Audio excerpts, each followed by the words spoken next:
You're listening to 919. Hey everyone, happy Friday. You're listening to 919. My name is Jack Devnarain and this is Reality Radio. It's as real as it gets. Every Friday night when we have a guest live in studio to talk about the incredible stories that shape their remarkable lives. Tonight, my very good friend, he's a sportsman, a social entrepreneur, he's a philanthropist. He is also the CEO of Sport for Social Change Network in Africa. He is Allan Williams. Good evening. Welcome, my buddy. Jack, so good to be here. It's been a long time. It has, but time has flown by so quick. It felt like, I think it was 2-3 years ago. It was during COVID. It was during COVID. So tell me, you had an engagement on this evening. You were supposed to be playing paddle, is that right? Yeah. That's like your Friday thing. That's our Friday thing in Centurion. A group of buddies getting together and, at my age, any sporting activity, and I've just fallen in love with paddle. So, what do you mean at your age? Come on, we are nearly at the same age here. Yeah, you're probably younger than me, Yes. but yeah, sport, physical activity. I've seen. We normally preach about the importance of physical activity. Mm-hmm. They speak about non-communicable diseases. That's a big one. Yeah. But high blood pressure, the triple threat, high blood pressure, high cholesterol, and what's the third one? Diabetes. Diabetes, right. Yeah. Okay. And sport is, we're spending millions, billions. Discovery building here up the road and spending so much money with medical aid. But sport, just walking, playing, we take these things for granted. So, so I try to be active and But practice. I know you for a while, and it's not just those health-related reasons that keeps you active and fit and engaged in sport. This goes back to your childhood. It does, Jack. But look, unfortunately, I don't look as good as you. I felt those guns when I came in, but I'm wearing my special shirt today. yeah. Look, I grew up in a small little town in East London, a small Indian community, and we didn't have the luxury of sporting facilities. So what we did, we played in the street. Yeah, exactly. We played cricket. We put the dustbin behind us. So The street was our field of dreams. It was, and the little playground down the road. We dabbled in rugby, soccer, and so we were active even in school. And as you know, Jack, after 1994. Sport was in the curriculum. We used to do PT. It was compulsory on a certain day, and like we had it twice a week, right? That was the thing. It was twice a week, or was it once a week? But we had to do it. Barefoot, and then the introduction to the, springboards and gymnastics, and so it is part of it. Unfortunately, now it seemed that after we, transitioned, we threw the baby out with the bathwater in terms of. It was something that was working. We brought in a whole new education system, and now PE is not even done in schools. So it's not part of any formal curriculum now? It is. Yeah. It's in the CAPS curriculum, but when it comes to life orientation or PE, it's just like, okay, you have a free period, just catch up with your homework. And people don't understand, or we underestimate the impact of physical activity on us. It's got so many, so much value that it provides. Our ability to think, and of course the relationships between people when they're competing against each other, you're competing to try and beat your last time, or you want to try and get ahead. There is a socialness to sport that gets people to engage with each other, to interact, and to try to improve yourself as well. And that's an intangible thing, but it's an acceptance of growing up. Absolutely. If you think about 1995 Rugby World Cup, sport, and that's the core of our work as Sport for Social Change Network Africa. 1995, South Africa at the brink of a civil war. South Africa is playing New Zealand, Ellis Park. Introduction of the new flag. everything aligned. Jonah Lomo, the late Jonah Lomo, is still there, and our very own scrum half. Just that's it. US was there, and apparently, and you see everything aligned. South Africa beat New Zealand. Mandela walks into the field. 70 or 90,000 people at Ellis Park cheering his name, and that unified, that power, black and white, Indian colored, and that's the power of sport. Like you said, in terms of social cohesion. I have to say, just a few weeks ago, I had occasion to visit the Nelson Mandela Center of Memory in Houghton here in Johannesburg, and we had a wonderful tour. And in the basement is the most incredible curation of the most beautiful memorabilia, gifts, artifacts, writings, portraits, trophies, medals that Madiba had collected over his lifetime. Because that entire institution is there just to maintain that memory, his legacy in all its various forms. Right. And in that collection are the 2 Springbok jerseys that he was given. The one he got from Francois Pienaar. Yeah, the number 6. Yeah. Yeah, and so he's got those 2 winning Springbok jerseys. That's all part of his collection down there. Just to see it, like the actual item right there in front of you was just, it made you tremble with that sense of that memory, that nostalgia, the moment of triumph and what we had achieved. I really want to go into what it feels like when we have those big national winning moments, the Springboks win, things like that, and what it means to us as a country. For me, it's a much bigger discussion because I'm worried about how much do we as South Africans rely on those big moments, and are we actually doing the work when it comes to the real nation building stuff? And do we place too much emphasis on those moments when we should actually be connecting with each other? Brilliant question, Jack. I think if you think about 1995, if you think about the previous World Cups that South Africa had won, we staged the only FIFA World Cup ever historically on the African continent. Those events only come once every 4 years. Exactly. And your question is so true. What happens in between? So you build this momentum. There's so much excitement. When South Africa just won the World Cup now in France, believe it or not, at my age, I'm on TikTok and Facebook and all these things. Good. And you could see that for a period of time, South Africans came together. And there were those haters, I won't mention any names, that were saying, well, the emblem and rugby, we don't support rugby because it's still a white man's sport. And there were those haters. But guess what? The black people stood up. The colored people stood up. The Indian people and the white and said, no, we're behind it. But to your point, it almost feels there's this ebb and flow, and there almost feels like there's a time when, okay, we're on the crest of this wave and we're riding it. Yeah. And then 3-4 months down the line, we go back to our old ways. Into again. our petty politics. Exactly. So, you're right. We got to be doing something more than that. But I think this is also part of what Sport for Social Change does. And I think that's where we want to go. We're going to take a quick break, though. And we're going to come back, talk about the network, what you do, and some of the incredible accolades that you've collected in the course of your life and your career. So we're going to be back. It is Reality Radio on a Friday night with me, Jack Devnarain. In studio, Allan Williams. We all love a good story. Stories of love and life. Stories that entertain and inspire. And the best stories are the ones that happen to be true.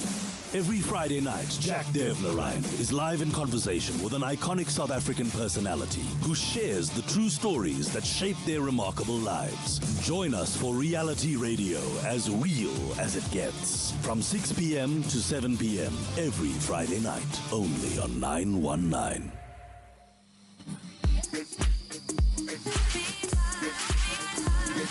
You're listening to 919.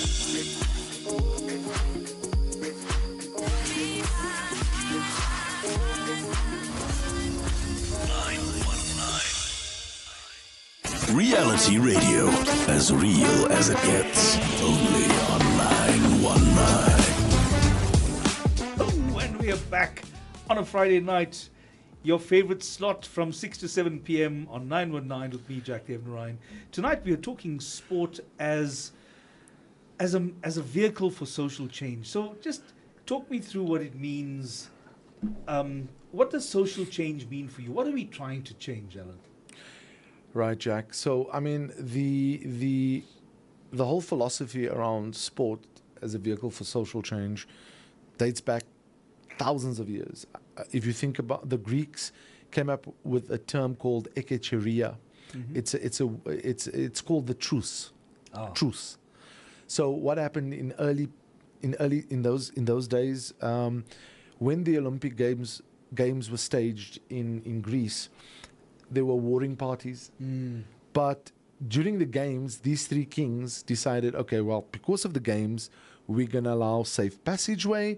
We're going to call for the laying down of arms. Yeah. So that's the philosophy and the power that sport presents, right? Yeah. And then after that, all hell breaks loose. You can start killing, like you've said, well, like we just said earlier. But it goes really back. And then obviously the United Nations tried to revive this Olympic truce. I think it was during the Barcelona Games, Olympic Games, where they tried to introduce it. And as you know, they've not been successful. We've just hosted Paris now, 2024, and right now there's a war raging in Ukraine and in the Middle East. So there has been the call, you know. So sport is powerful, but it's not the holy grail. It's not going to solve everything. So to answer your question in terms of sport for social change, so it's just about understanding, you know, Jack, you can go into any area or township or community and just throw a ball and there's kids around. What happens? They just they pull together. Yeah. Everybody wants to kick and play, and that's what sport does. So it's about the end result is not really about talent identification, Jack. Not looking for the next Bafana player, or if that does happen, it's a byproduct. It's a bonus. There are separate programs for that anyway. Absolutely, right? that's what SASCOG does. Right. The national federations in terms of athlete development from the grassroots level into club level into provincial, and that's supposed to be the trajectory. But you know, in our country, you know, there's for instance, there's only a few schools that really produce the Springboks. Right.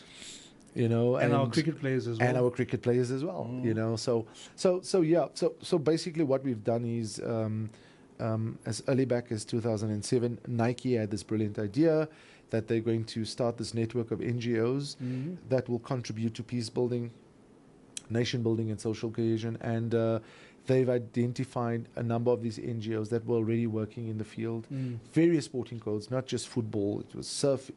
We've got surfing, we've got football, we've got netball, we've got rugby, we've got, you know, martial arts. So, but the end result there is to engage the community, youth. And just yesterday we were, day before yesterday we were with 50 gogos in Kliptown. So no one is left out. I love that. What were they doing? We worked with another NGO where we went into that community. We provided meals, 50 meals. But going beyond that, looking at sustainability, we put a garden in place so that they can, we planted, spring onions and, put the little garden so that they can look at subsistence, type of farming on a small scale, but really engage with them because they're, it's almost like they've forgotten. Nobody cares about the elderly and the go-go's. So we brought them together and we had fun. I mean, some were kicking the ball. I love that. In fact, I did see some of that. Like a year or two ago, I remember that there was a kind of a program where the go-go's were all brought together. And it was wonderful to see them because they are fitter and stronger than people realize. Absolutely, and we underestimate them. So these NGOs, an NGO in the Western Cape called Ways to Change, they use surf therapy, working with children suffer from autism. Bring them in, teach them surfing, but there's this whole health, wellness, in terms of working, and then others around the environment. I Am Water, teaching children snorkeling, but teaching them how to take care of the rivers and so it's that life skill impartation, and there's also football, like I said, and here in Johannesburg we have an organization called Fight with insight in the inner city of Joburg, working with children from the area that come in after school, and boxing. And so teachers, I mean, if you look at the value of sport, teaches children discipline, and some of our kids don't have the luxury of extramural activities. I'm talking about the majority of South Africans. Right. So a coach is almost like a mentor, like a father figure. Right, yeah. And, unfortunately, some of the kids come from broken homes. And, we can't, we thank God for the mothers. We thank God for the gogos that raise these children, single homes. But the role of the father is just as important. So, the coach, whether it's male or female, plays that strong support for this child that doesn't necessarily would have that. I mean, from home to school, back home again. There's sometimes no love in the home and in the family, like, and not a nurturing environment. Not a nurturing environment, and simple things like, asking a child like, hey, what's your name? Where do you come from? Show interest, and now you're giving them a skill. You're teaching them boxing. Amazing. So that's what sport presents, Jack.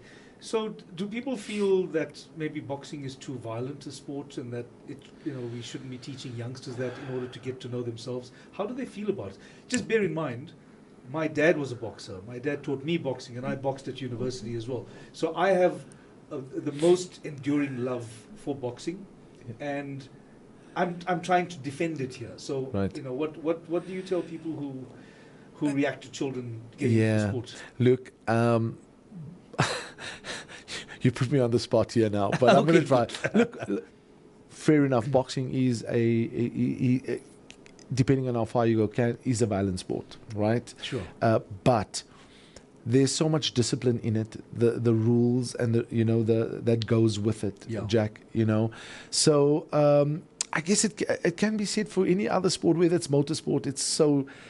So many people have died in motorsport. Rugby, you would say. I agree. Look, Allan, the one thing I would say though, and I've seen a number of boxing development teams, right. And especially when it comes to the youngsters, the real value in the sport for them is in conditioning. Right. They will do conditioning for months. Yes. Before they even step into the ring. And then there are certain rules that apply that protect them, besides wearing all the protective gear and all that as well. Yes. As you would in the Olympics, right? Correct. So it's, I'm glad that they've actually introduced boxing. Yeah. I would fully endorse it. I would love to go and see how they go about it. Yeah. So the idea of social change network, who's in the network? Right. Excuse me. So the structure of the network, we basically have a very small secretariat, and we have a governing board of directors and a policy and advisory board made up of academics from various universities. But the network, the core and the heart of the network is our 140 NGOs across Africa. Many, really? Yeah, wow. Yeah, across Africa. And I think we're in 23 African countries. Yeah. South Africa, obviously, the biggest where it started, Zambia, Lesotho. Do you get to travel a lot then? I do. I do. I mean, of recent, I've been quite a bit into Africa, North Africa. Yeah. So I've had my fair share of moving around, to check on the members and meet. But sometimes, we've have our conferences, which is our transformation and development through sport conference, which we hosted one this year. The year's gone so quick, but this year where we brought them together, Jack, in Johannesburg, and we had 2-3 days. We had the International Olympic Committee with us. We had the United Nations with us. So it was quite cool. That is incredible. That's really high-profile stuff. Yeah, we've been really blessed and fortunate. I can't say that it's been, we've really been very, very fortunate as the SSCN. I think, I think we've grown over a period of time, done our spade work in terms of laying strong foundations. And I think we're getting the credit and the recognition that we so, wanted to have. Amongst your African affiliates, are there those countries that also have conflict, either ethnic or some other kind of conflict? And have you had any success in introducing the principles of social change through sport, working within those countries? Right.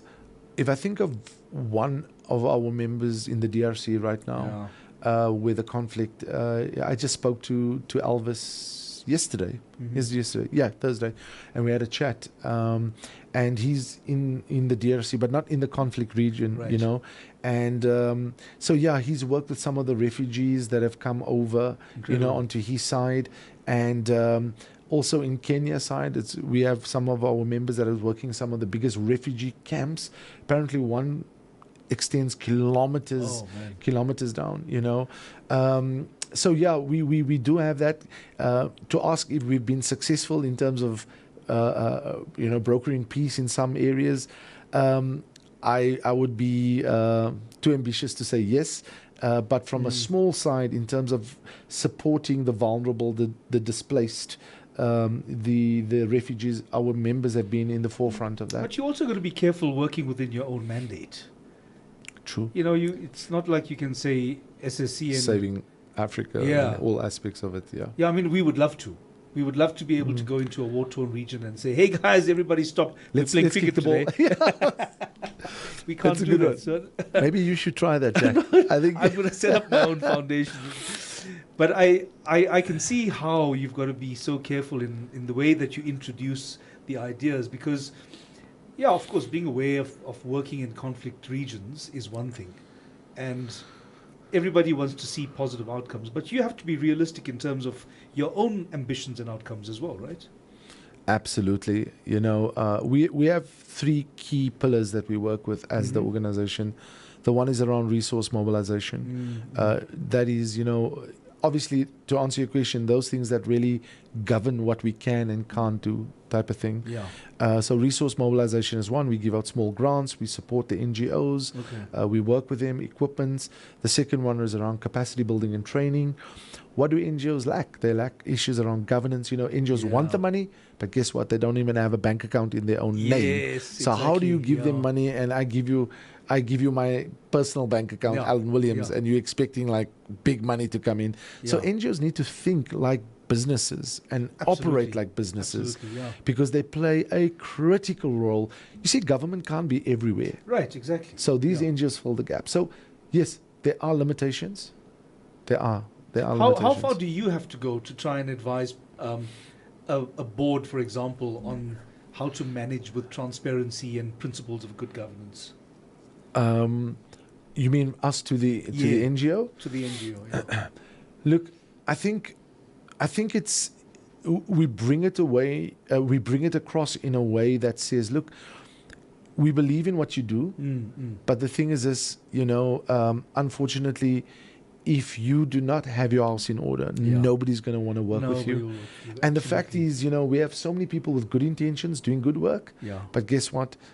They lack when it comes to very basic stuff and how they position themselves and tell their story, you know, and obviously governance is a key part. Like, for instance, you have to ensure, like, if you want to work with government, you have to ensure that your tax stuff is right. Absolutely. You all know, the statutory stuff. Yes. You know, that you're registering with either with social development or the or is it a CIPC? Yes, exactly. You know, to register as a non-profit company and put your things in order, because once your foundation is laid and you know your vision and mission and what your calling is, and you go out and you do the work, you will attract people, you will attract business to come in and to support your work. So we bring it across in that way to say, look, it's for your own good as an organization to ensure that if you want to grow, these are the basics that you have to at least have.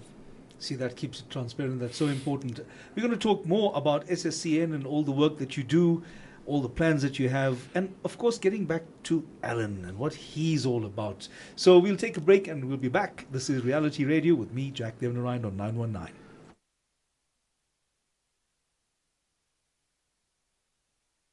Anytime.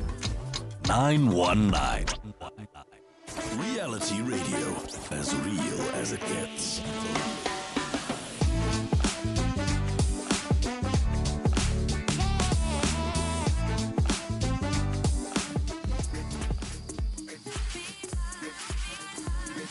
You're listening to 919.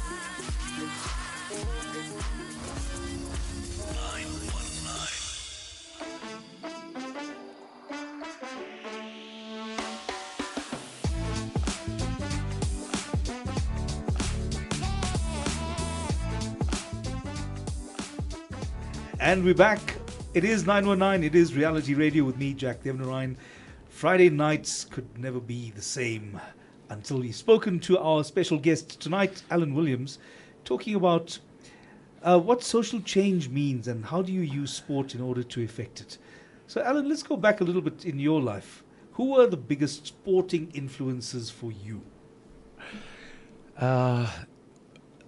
If I really go back, if I think about it, it really came from my community. We come from a very big sporting family, and obviously soccer was the sport. So you were a soccer player, right? I played. I played soccer.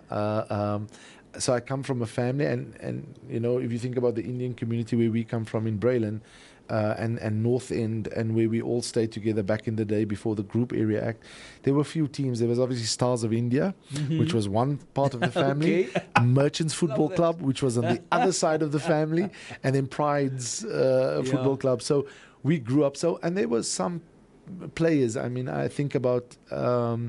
We've always heard about my late uncle Reggie Naidu, who was a brilliant soccer player. Reggie Moodley, they used to call him Tiger, brilliant.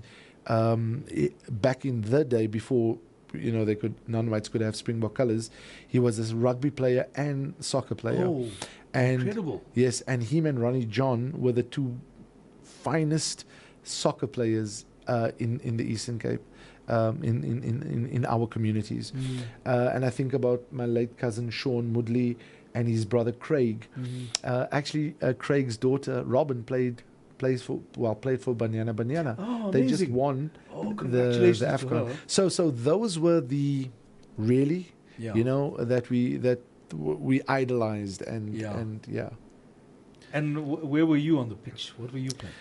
You know, I wasn't a very agile guy, but you can see my size. So I thought in my mind I was a Messi on the left wing, but nope. No. I fooled myself. I had to. I found myself slowly going into the midfield and to the left back position, but that's where I was. And family is always a huge encouragement. I remember I had different influences. My dad, on the one side, was about boxing, and he taught me weight training. Which I continue now as well. In fact, my two kids are still, they do really well in powerlifting. My daughter in powerlifting and in Olympic lifting. I'm so proud of them. And I know that just comes right out of my dad's side. Oh, man. And from my mum's side, I have an uncle. In fact, I'm his namesake. This is Uncle Jackie. And he was a great soccer player, but he also loved cricket. And, he used to do some magic with his ability to spin a ball. And he taught me some wonderful things that I if I had a ball in my hand right now, I'll be doing exactly the exercises that he taught me, 35 years ago. Wow. But it does go Amazing, back. Those become the real influences that change things in your life. And it almost sets a course for you as you go forward. Right. You mentioned earlier about there are some communities that have more resources so that you can mobilize more people to engage with them, and other people that have fewer resources. How do you try and balance that off and give access to some communities that wouldn't otherwise have access to certain codes? Jack, there's so much to be done in this country. I mean, you travel the length and breadth of South Africa and you'll find, a few weeks ago, I was in the Eastern Cape, to Zwede Township, where our captain Siya Kolisi comes from. Right. Yeah, I think a good example is the Siya story. If you think about it, how do you, it's unfortunate that our township or schools, the historical township areas, whether it's Indian, colored, black, the development in those areas. I mean, you go to some schools, they don't have the basics. They don't have a field. They don't have sport equipment, and kids are just allowed to play. And then you get a story where you have, and this is where sport is so powerful as a way out of poverty. The Siya story, going to school with girl shoes, going to school just to eat. But somebody identified his talent in rugby. Incredible. Took him out of that school, and the rest is history. So to answer your question is that there's so many things screaming for government's attention. I think the system is broke. I mean, so to fix education, then you've got this side that's screaming for the budget and stuff. Yes, but not to yes. say we don't have an issue on budget. Yeah. I think everything rises and falls on leadership.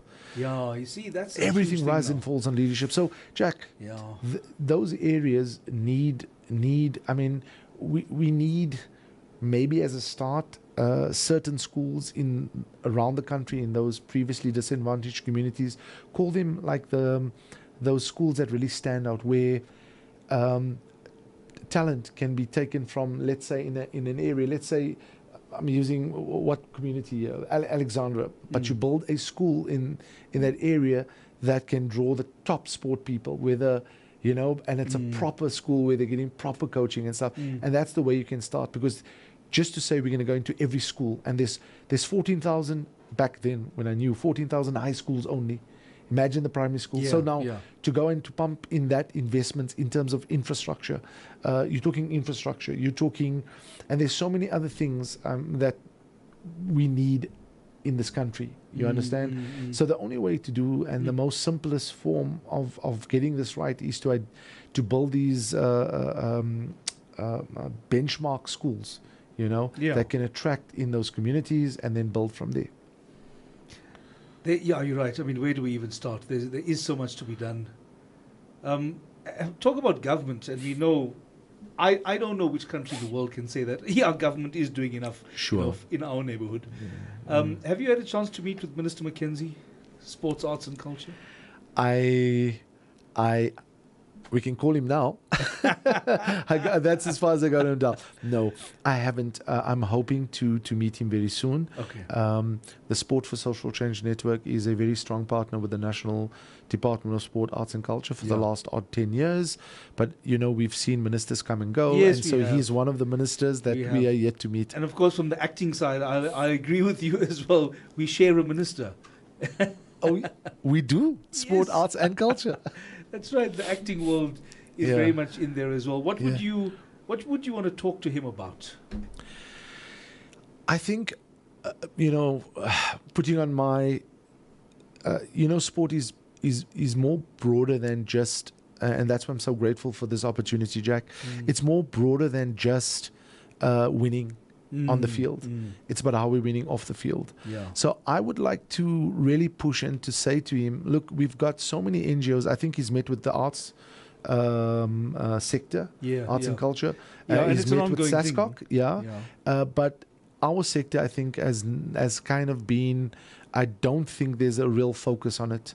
So for me, it would be, how do we get him to sit down with our sector and map out in South Africa,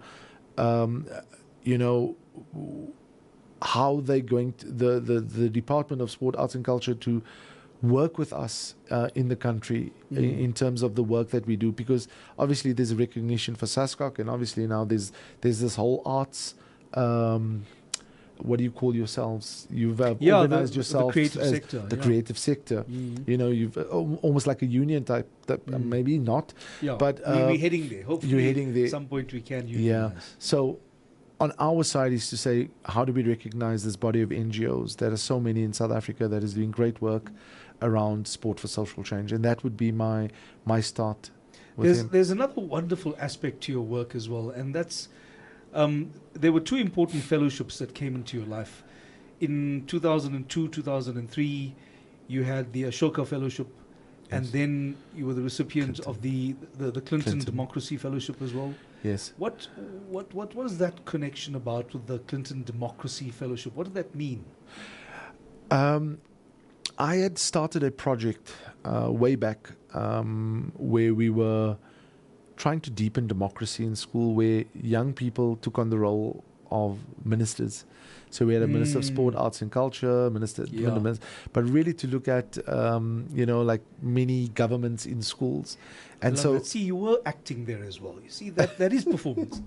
it is, but not me. I wasn't performing. The kids were. Course, yeah. So it really came as a break one day when I was at the World Summit for Sustainable Development, and I met Trevor Manuel. Oh yes. And he was like, hey, what, and so approachable, such a nice guy. I've heard that about him.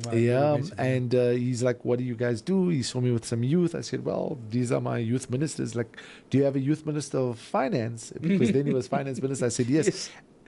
And the rest is history. He used to invite us to the parliament for his finance speeches. I got a great photo standing on Tainais with President Mbeki, Deputy President Jacob Zuma, Chair Emmanuel, with all the youth ministers there. Unbelievable. And it's because of that project that I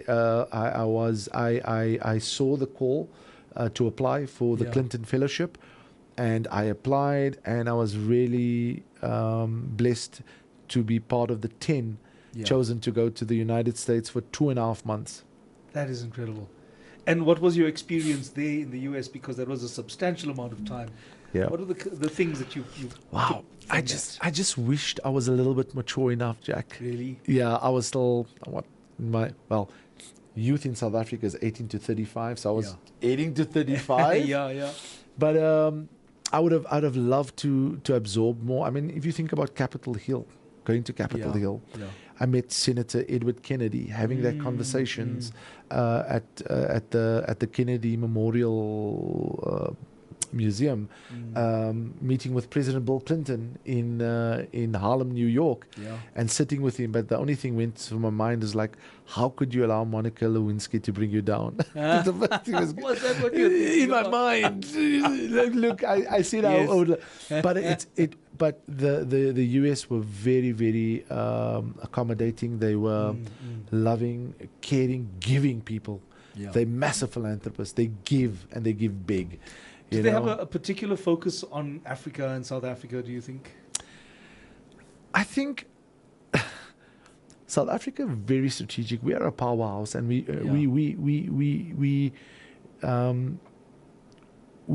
quite a force, right? But obviously now, with the whole Middle East issue and taking Israel to the International Court of Justice, I think we kind of tarnished. South Africa is kind of seen, by the US. So those type of international relations. I know we still have, obviously South Africa's role now with BRICS, with Russia and China and India, and a call to establish our own currency that will go up against the dollar. So it's all that, the geopolitics that we position ourselves. But I think South Africa, but it was a great experience. I think there's a lot of respect. I think they look to us to provide leadership in the region. Okay, yeah. In the region, yeah. Well, talking about leadership in the region, you are also you're involved with the African Union as well in the sporting sector. Yes. What do you do with that? So I sit on the technical committee for sport for development at the African Union in Yaoundé, Cameroon, the AU Sports Council. Okay. And so it's kind of this massive umbrella body that there's 55 member states to the African Union, of which South Africa is one. And the AU Sports Council really provides the policy and guidelines for the 55 member states in terms of sport. Yeah. We've just developed. So I basically very fortunate again, Jack. Somebody loves me, I know, but just for that door to have opened. So I just provide some support on the technical committee, and then I'm also the chair of the safeguarding working group recently. That is a massive mandate, and there's so much going on there. And there's a lot still to talk about. We're going to take a break for now, and when we come back, we're going to go into some of the other projects that you're doing through SSCN. But what an incredible, varied, wonderful, rich, textured life you have. It's a quick break from now, just for a minute. This is Reality Radio on 919, and me, Jack Devnarain. Reality Radio, as real as it gets, only on 919.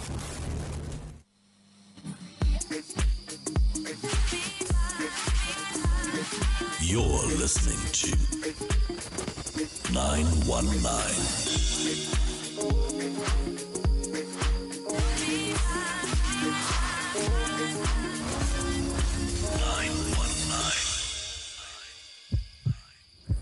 listening to 919.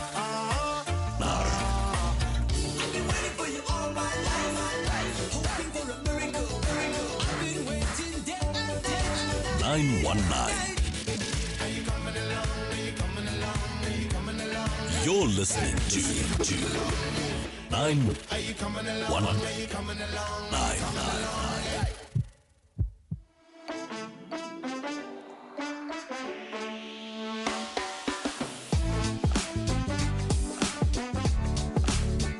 And we are back. It is Reality Radio on a Friday night. On 919, we have in studio Allan Williams from the Sports for Social Change Network. And we're talking about the newly appointed Minister, Gayton McKenzie, for Sports, Arts and Culture. And I was just wondering, did you hear at the time that he made this wonderful announcement and the media ran with it and people went absolutely crazy because he says he wants to introduce spinning as a new sport in South Africa. So as you roll your eyes, I was just wondering, what did you get from that? And did you hear what his reasoning was? First of all, I think I understood his reasoning. I think, well, clearly I'm not a spinning guy. I think it's... But anyway, that's my motorsport is not you.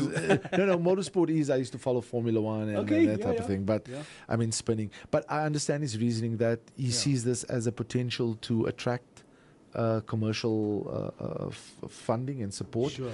And if they do it right, it could explode into something quite huge. It is huge, but kind of like not formalized, you know. Yeah. And which is what he's trying to do. Right? Which he's trying to do. And there's obviously a lot of commercial spin-offs to that, and then also just from a if they can not legalize it, but if they can formalize it, I think takes away the issues around danger and stuff that goes with it. It was really interesting what he said, and this was like the second or the third time I had heard him just mention spinning, but at that point he decided to go into detail.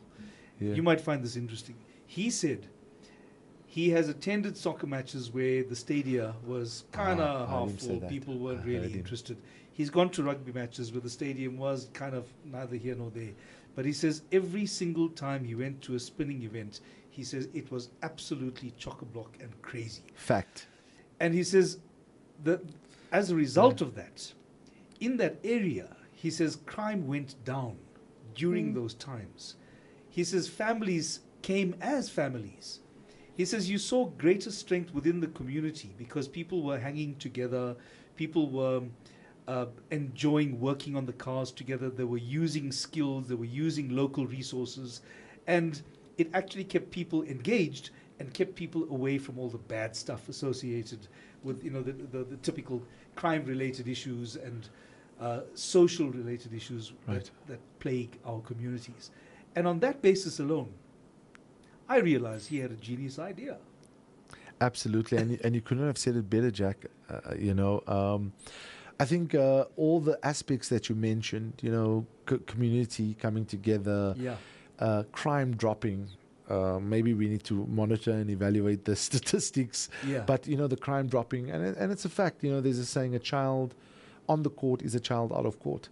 So, nice I mean, if you think about, especially in the communities like in Cape Town, with there's so much gang-related activity, how do you, if you can get a youngster into something like this here, because they want to feel like they belong. So if you imagine putting them into a program where they're learning a skill, they're passionate about it, and the draw card and the crowd comes, it's a powerful deviation from other stuff. Yeah. I like the idea of social entrepreneurs, and this is something that was related to your Ashoka Fellowship in 2002. What was that about, and what does social entrepreneurship mean to you? Right. So Bill Drayton coined the term social entrepreneur. And he's the founder. Use it all the time. He's the founder of Ashoka, which I was very fortunate to meet with him in Arlington when we were in the US. So best to explain it is this. So Muhammad Yunus, the Nobel Prize winner, Muhammad Yunus, you know him? No, okay, but we'll go into it. Okay. So in India, certain Indians, well, not certain Indians, let me rephrase that. Because poverty is so rife in India, there were those workers on the ground that were doing business, but they didn't have an ID. They didn't have, so they couldn't access loans. Oh, right. I know. Yes, so what he did was, they came to him and they said, look, man, and he saw this millions of them throughout India. And he decided he's going to take a gamble. 40 rupees, 100 rupees, They gave him back, and it grew into the Grameen Bank. So here's the thing behind social entrepreneur. It wasn't going into it because he wanted to make money. He went into it because of a passion and a desire to uplift the community. But it turned into a multi-billion-dollar business later. That's social entrepreneurship. That is the best kind of story, because it describes something about a person who believes in humanity. Because the assumption typically is these poor people who are disenfranchised, they're living from hand to mouth, often just begging their way through to the next day, are somehow bad people. There's that assumption. And here's a man who sees what poverty does, and he sees that if you give them that start, they will pay you back, because they are essentially good people. Trust. And that's what it was. The entire concept was built on that, which just took the world by surprise. And so what happened, Bill Drayton, the founder in the US, heard about this and obviously met with Muhammad Yunus and started Ashoka, and building on that same thing. He always said, we can teach people empathy. But, through the programming, and exactly that's what Muhammad Yunus had when he started out with the Grameen Bank. So what Ashoka does is they identify social entrepreneurs globally. They're a massive network. So if you have a project and you're passionate about it, they will screen you, they will go through everything. And then what they do is, because they know in order for you to develop your idea, it's tough. You're not working. So what they do is they would ask you, they'll take everything into consideration. They don't give money to your project, but they'll take care of you in terms of your cost, meaning for 3 years. So they'll give you a stipend, and you put down what it would take for you to give up your time to further develop this idea. And so you still have to do the work.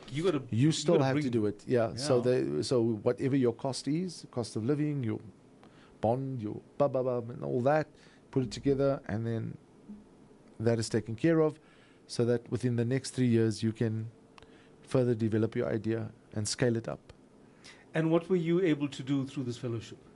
So this very project that I became a Clinton Fellow, I further developed that into other schools and rolled that out into other schools. You're full of ideas and projects, man. Because as you look around, I'm sure you just see opportunities. Jack, I would love to say, now as I've matured, I see opportunities everywhere. Like, for instance, I was just telling my colleague Hendrik before I came here, I was like, where we are, the shopping mall, nobody steal my idea, okay? So part of what we want to do is do not rely on donor funding. We have to move and look at how do we develop the SSA now as a social venture. So we identified a car lot at a shopping mall that is just being vacant, basically. And so we want to approach the shopping mall so that they can give it to us, because there's no five-a-side pitches for kids. And I can see that pumping on a Friday, and it's not going to take much for us to build it. It's very basic things. So those are some of the ideas that we're looking at of how do we evolve from just being relying on donor funding. So if there's any sponsors out there that really want to come on board to assist us, please contact us. I know there are so many sponsors listening right now. KB, please, you must tell them. Also, I think there is also an evolution in sport itself.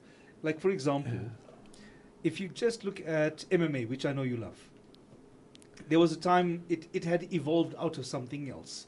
In fact, if you go back to the early 80s and you had, or the mid 80s, there was aerobics going on, right? Yeah, it's big. Aerobics became like Taibo SABC in the morning, Yeah, eating yeah, your yeah. porridge, and You there's this guy remember. in tights doing his You thing. remember, yes. It became a kind of a martial arts thing, Yeah, you know, with Billy Blanks and that sort of stuff. yeah. You remember, KB remembers. He's so embarrassed Oh, yeah, right Billy now. Banks, yeah. And then it went on from that. It evolved then into spinning, Yeah. if you remember spinning. And then from there, it's become, you got CrossFit now, right? Yeah, oh, but that's big. That's huge. What is it? But I 45 also heard it's on a CrossFit? decline. Really? Yeah. You Yeah. know, after one of the big sponsors pulled Pulled out, out. and then so it's no longer as popular as it used to be. But the point I'm making is that even sport evolves Yeah. in terms of its popularity and how it's being seen and consumed. Right. A good example is 5 years ago there was no such thing in South Africa as paddle, Blown out. right? Yeah. So now My you've word, got it's- paddle everywhere, and in fact, even in the US, paddle is no longer as big as pickleball. Pickleball is coming up. Yes. Wow. So yes. there's pickleball, and that's another version of tennis, but it's a yeah. much more. I've seen it. concentrated. I've seen it. Yeah. Okay, you've seen it. Yeah. So for me, this is like, it's almost as if you've got to make room. And I suppose you and I are old enough to see that. You know, Yeah. we can stand back and you can look at how sport evolves. Right. Right. But it's really helpful to be able to see where people place their attention and where the sponsors go and what's their payback. Like, you know, one of the big radio stations has, they shut down Joburg because they're going to do this massive ride. Oh, and I stuff know. like that, Yeah. you know? Yeah. Much of that is purely for advertising. You know, you want to give exposure to the people who spend money on your radio station. Right. So much Right. of it is driven by business. Big. And Sport is a multi-billion-dollar industry. absolutely. If you look at the entire ecosystem of sport. Yeah. So we've just got about 2 minutes left. I want to leave you with this zinger because you deserve it. Because you're a good guy. Oh, Jack. You've got kids, and you know we're talking about bricks and things earlier. You got kids in the barrios in Brazil, and they are playing soccer because any available space they're going to use to play soccer. But there's a fantastic system of getting the kids into a system where they are bringing the best skills, best players into their national squad. We have kids playing, you know, soccer in townships. Mhm. We have open spaces. Where are we not providing the support for our kids to reach the highest level of the sport? Why are we not Yeah. competitive enough in Yeah. South African soccer? Ish, Bafana, you brought up. I don't want to be ish. I don't want to be in trouble here, but I'm going to try. Yeah, please. Look, I think the pipeline, Jack, in terms of from talent identification, from development, talent identification into professional athlete. I think we spoke about it earlier. The system. Yeah. The system is broken, right? Sure, yeah. We said there's only a few schools where the Springbok rugby and cricket has come from. So I think, a few years ago at a summit in Durban, I won't mention who, but there was this big noise that we are building this state-of-the-art football academy Yeah. where we're going to bring youngsters from all over South Africa. They're going to live there, they're going to eat there, they're going to train there, they're going to go to school there. 5-6 years later. It sounds something. wonderful. As Yeah. you're saying, it is multi-billion-dollar business. Sometimes we just need to remind ourselves about what's important. Yeah. And for sport, its greatest gift is social change. So I want to thank you. It's been amazing, Alan, as always, to connect with you. Thanks to our listeners and thanks to our friends on YouTube as well. This is me, Jack Devnarain, on 919, saying thank you for joining us on Reality Radio. You have a great weekend, and we'll see you next Friday night. Reality Radio, as real as it gets, only on 919. Welcome to 919. 919.